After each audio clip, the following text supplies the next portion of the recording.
কমিশনের সভায় কোন কোন বিষয় নিয়ে আলোচনা হচ্ছে এই নিয়ে কিছু জানতে পেরেছেন কিনা জানাবেন আমাদের।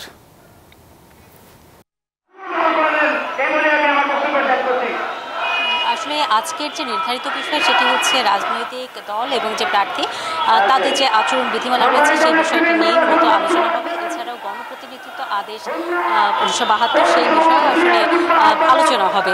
তো আপনি জানেন যে নির্বাচনের আগে প্রার্থীদের কিছু আচরণ সম্পর্কিত বিধিনিষেধ থাকে।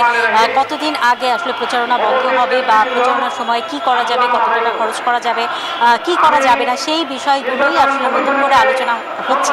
এবং এর পাশাপাশি আরেকটি বিষয় আসলে বলতে চাই, সেটি হচ্ছে আপনি জানেন যে আগামী যে 10 আগস্ট, এই 10 আগস্টের মধ্যে সীমানা পুনর্নির্ধারণ নিয়ে যদি কোনো দলের বা প্রার্থীর কোনো ধরনের নিষেধাজ্ঞা মনে হয় যে এই আসলে সীমানা পুনর্নির্ধারণটি আসলে ঠিক হয়নি বা সেখানকার ভোটারদের মনে হয় যে ঠিক হয়নি বিষয়টি, তাহলে তারা আসলে এখানে আবেদন করতে পারবেন এবং সেটির পরে আসলে শুনানি হবে। তো আমরা যেটি দেখতে পাচ্ছি যে তারা আবেদন তো করছেনই, তার পাশাপাশি আসলে নির্বাচন কমিশনের সামনে এসে বিক্ষোভও করছেন।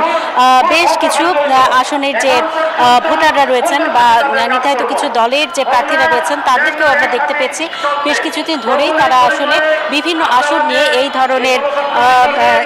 ধরনের বিক্ষোভ আসলে তারা করছেন এবং তাদের যে দাবি দেওয়া সেটির কথা আসলে জানাচ্ছেন। এই মুহূর্তে আমরা দেখতে পাচ্ছি কুমিল্লা 2 আসনের যে ভোটাররা রয়েছেন তারা আসলে এখানে এসে জড়ো হয়েছেন এবং তারা যেটি বলছেন যে তাদের আসলে যেরকম ছিল ঠিক সেরকম ভাবেই আসলে রাখতে। তো এই ছিল আমার কাছে এখান থেকে সর্বশেষ খবর। আর সভা শেষ হলেই বোঝা যাবে যে আজকে আলোচনায় কি কি বিষয় আসলে উঠে আসলো। এই ছিল আমার কাছে এখান থেকে সর্বশেষ খবর। অন্তরা, আপনাকে ধন্যবাদ। বান্ডেল থাকলে প্রতি সেনমানিতে টাকা বাঁচবে। বিকাশ সেনমানি বান্ডেল কিনে জিতুন প্রতি লেনদেনে।